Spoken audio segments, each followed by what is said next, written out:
Hello everyone, and welcome to Slice Print Roleplay. Tonight we're going to be doing an unboxing of the Elegoo Mars 2 Pro. Alright, let's get to it.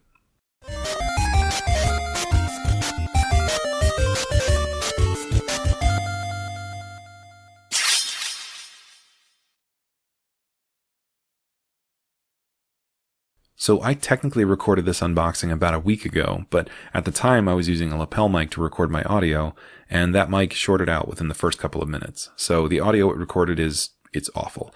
So rather than trying to fix that audio, I decided I would just watch it with you guys and give you my commentary. I'm pretty sure I can remember what I was talking about in the video, so I think we'll be fine there, but yeah, let's get started. Alright, so I started off by comparing the size of the box to the size of that fish that I caught that one time. It was actually kind of more like a shark. I wrestled it into the boat with my bare hands. As you can see, it was pretty big, pretty scary. But yeah, don't ask anyone about it because nobody else was there. So let's open up the box and take a look inside. So for those of you who don't know, the Elegoo Mars 2 Pro ships with a monochromatic screen, which basically just means that it allows for more UV light to pass up through the LCD screen, curing your resin faster, giving you a faster print. It also degrades slower from UV exposure, so it lasts longer. So really, really cool stuff. As you can see, it's packaged really well. Okay, yeah, so that's a cool shirt. I admit it is a really cool shirt. But as you can see, it's packaged really well. And once we get that foam off, we can take a look inside. Once we get the foam off. Get the foam, thank you. So like I said, inside it's packaged. So can we see inside the box? There we go. All right.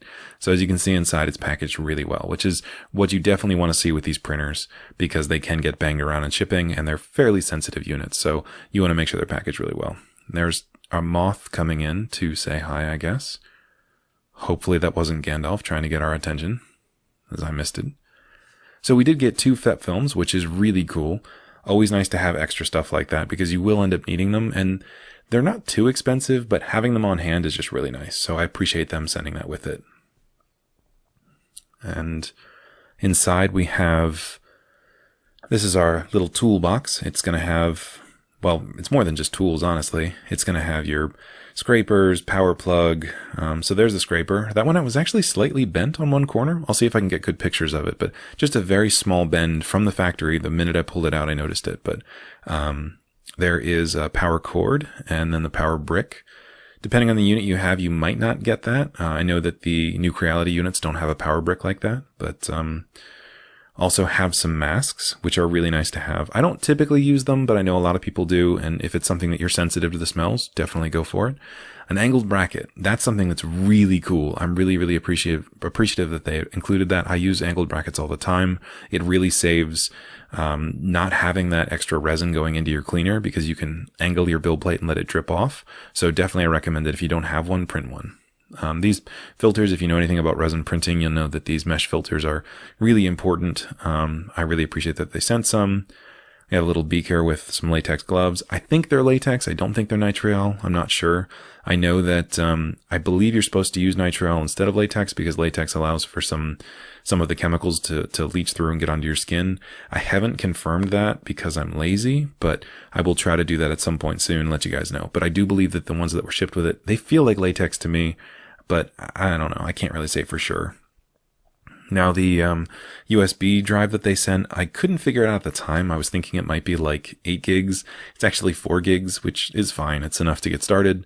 It's not a really great brand. I actually couldn't even find a brand on it. So I'd recommend swapping it out for something like a SanDisk Cruiser or if you can get Crucial or something like that. Go for a little bit of a better brand. So there we have some screws and Allen wrenches for tightening things down. And inside the box we have, I don't know actually. Better poke your finger in there. Good thing you didn't poke the side that was sharp. No, I'm just kidding. It's a flesh cuts. And I did know what they were before I went shoving my digits in there. Very, very useful tools, and I appreciate that they include that. Pretty much all printers include them, which is why I have a stack of them, but I don't care because they're really useful. Then we have our plastic scraper, which no one ever uses, so just chuck it to the side. And then we have, yes, the gasket. So this is the first printer I've used that's come with a gasket like this. I will say that I think it's a cool idea, but Again, I'm not really bothered by the resin smells, so this isn't something I'm particularly excited about, but I know that there are some people who really, really enjoy that they have this. So definitely give it a shot if it's something that you care about. I'll probably use it to see how it works, but I'll let you guys know. And now this, I started off thinking it was a magnet, but realized it's just a really, really nice card. Like, really nice. I was really impressed. It is a discount code for my mini factory. I had no idea that was going to come with it, but I think it's 15% off one item or something like that. But again, just a really nice card, which is why I'm, ogling it for so long in this video. I honestly didn't remember it being this long. All right, man, just put it down. Put it down. There you go. All right. Moving on. No, we're going back again. Looking inside the box one more time. For some reason. All right, now we're getting the printer out. Jeez. So, unit's not particularly heavy. I'm just weak and also trying to be careful. But again, packaged really, really well. So, once we're getting it down on the table here, it actually was wrapped in 2 separate layers of plastic, which is nice. Make sure it stays good and safe and free from dust and all that stuff. The second layer of plastic was basically just like shrink wrap, which is why you'll see me recoil in pain as I touch it, because it makes that squeaky sound when your fingers are on it. And it was really loud, like, nails on a chalkboard. I do believe I eventually got it. Well, I had to have eventually gotten it because the printer is here on my table and currently functioning, so eventually I got into it. I don't know, I guess maybe I just blacked out and don't remember it. So, gonna make a very careful cut that isn't near my thumb at all. It actually really was close to my thumb now that I see it. Wasn't being very careful. But this was super satisfying. Just that peel down the side. Yeah, it was pretty great. I'm sorry that you guys can't hear it, but like I said a few seconds ago, the squeaking sound from my fingers rubbing on that plastic was awful, so maybe it's for the best. So again, everything inside is packaged extremely well. All the foam is cut to fit, so it's really, really protective, and they definitely didn't skimp on any part of the shipping with this. So inside that top piece of foam, I believe is the build plate. So I am weak, but also it was stuck on there pretty good. But as you can see, the build plate is sandwiched between those 2 pieces of foam, and it was held in there pretty good. So I'm not entirely sure what I was talking about. Oh, I think there was a small nick on the build plate. I noticed that just a very small scratch. And scratches like that, even from the factory, it's really up to you guys if you want to go through all the trouble of sending it back, but small scratches in your build plate are not a real concern. Typically, they actually can help with adhesion as long as they're not too deep. I do know that the Mars 2 Pro and the Mars Pro both have a slightly upgraded build platform. They have better screws for keeping the build plate in place. So after you level it, it holds it in place a lot better, which is definitely something you want.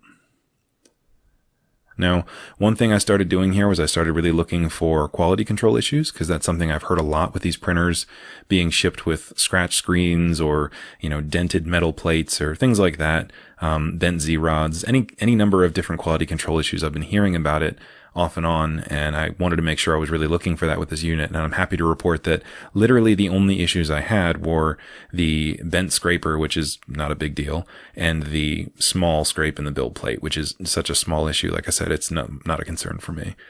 I am really, really appreciative that they put a protective film not just on the FEP, but also on the LCD screen, because they are fairly soft and they're prone to scratch fairly easily. So I don't know if that's something that wasn't being done before and is now, but I really appreciate that they're now being protected and have that protective screen on them, or film on them. Mine came completely free of scratches, completely free of any kind of defects. I did notice some people have been talking about how the screen doesn't quite seem to fit the whole space that was allotted for it, so it has kind of that channel, and the tape doesn't quite seem like it fills the gap. So there is kind of like a little bit of a trench or a channel on the, in this orientation, the left side of the build plate there, or the left side of the LCD screen. It doesn't seem to affect the printing, but it's not the prettiest thing in the world. Oh, I'm blind. Oh no, we're back. Okay. Sorry, forgot I made a cut there, I guess. So USB port on the front, really nice to have. This did not peel off very well. It was not satisfying. I mean, it was fine. It came off, but like it was just kind of not super satisfying. I thought I was going to be cool and edgy and stick it onto the top there, and it lasted all of 3 seconds before I got too uncomfortable and had to remove it again. So at this point, pretty much done. I mean, just peeling off the last plastic on the build plate there because it was really satisfying. But yeah, I'm happy to report that everything was shipped. Everything was packaged really well. It got to me all in one piece. Everything was in good condition, no major issues. Just a small scratch on the build plate, which I don't care about. And yeah, I will get back to you guys with my report about how it functions. I'm definitely going to be putting it through its paces because I know I've been hearing conflicting reports about it. So yeah, I'll let you guys know, but at this point, I have no idea. Oh, no, I do. So the vat was really well engineered. I like the design of it. So the bottom part is really thick. The top part is fairly thin, so it allows for a little bit of extra resin to get in there, but also still feels really strong and durable. So I really like the design of that, which is what I'm talking about now.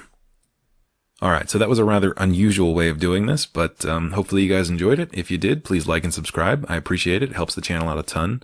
And yeah, stick around for more reviews and more tutorials, more information. I've got a lot of really cool videos lined up, and I'm hoping to get them all cranked out pretty consistently from now on. So stick with me, and hopefully you'll learn some pretty cool stuff. All right, let's go print something.